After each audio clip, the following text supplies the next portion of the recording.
Hello everyone! Can you solve today's puzzle? It is white to play and win, and it might seem like white is easily winning this because we have an extra bishop to play with, but make no mistake, only one variation here wins for white. And just to clarify, both sides have a pawn each, and our pawn goes this direction, and black's pawn goes the other direction. And I want you to see how white can win this. As I mentioned, only one variation wins here. You can pause the video and have a think, and then come back and I'll show you the solution. Best of luck.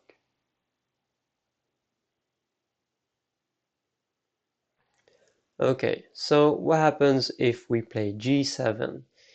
We allow black to capture a rook, but that means we will capture black's rook and promote to a queen, so this will be a win for white. So that is why black will not capture a rook, but instead play rook to a8, and the idea is to deliver endless checks on our king. And it doesn't matter what we do here, so first of all, our rook is under threat, so we have to move it, but it doesn't matter where we move it. Black will just deliver endless checks, and our king just cannot hide anywhere.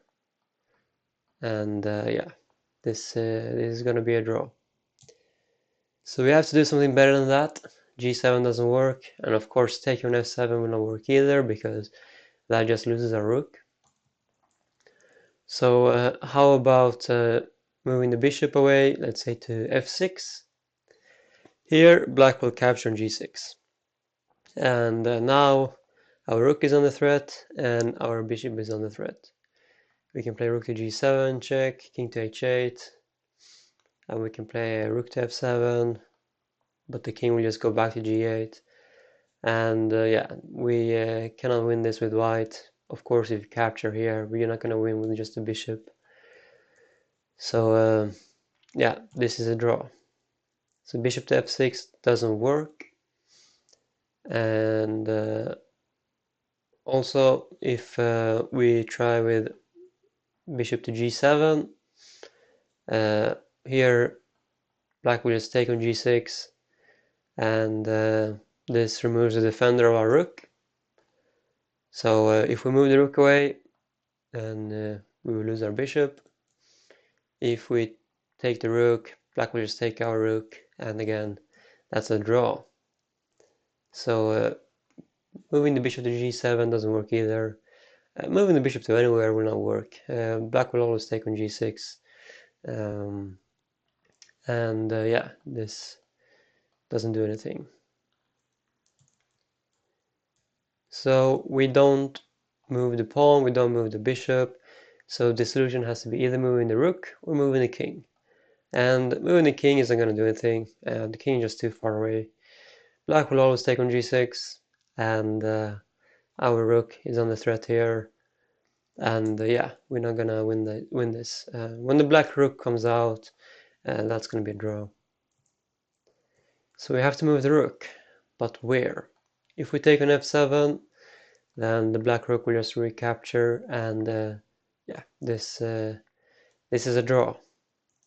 Not enough material to win with.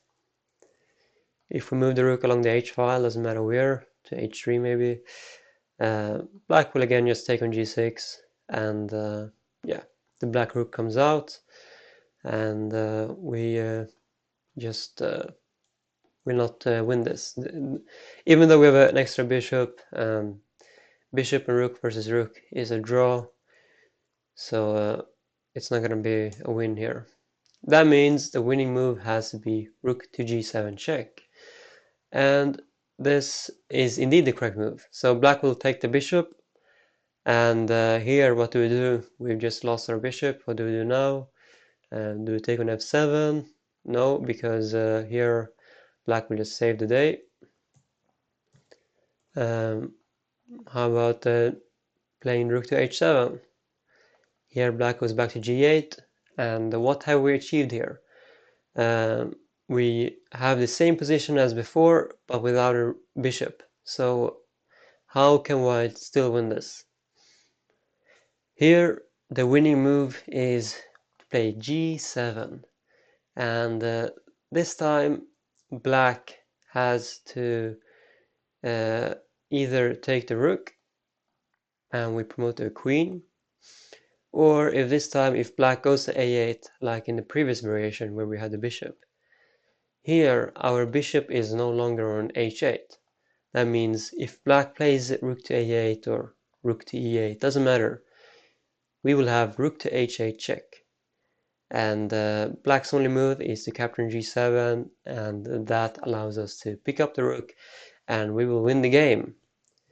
So it's an incredible idea where our bishop was in the way. So the idea was to play g7, but here black had rook to a8 and endless checks. We don't have rook to h8. But by playing rook to g7, we're forcing black to take our bishop, and then we play rook to h7, forcing the black king back, and we have the original position, but without the bishop, and we play g7, and this time the rook cannot hide. It doesn't matter where black puts the rook, we will have rook to h8 check, and we will pick up that rook. If you found this idea, or if you only found g7 at the end, let me know in the comments. But please try to hide the spoilers in the comments, because in some platforms people can see the comments before the video, and that ruins it for them. Okay, I hope you enjoy this puzzle, and I'll see you in the next one. Have a nice day, everyone. Bye.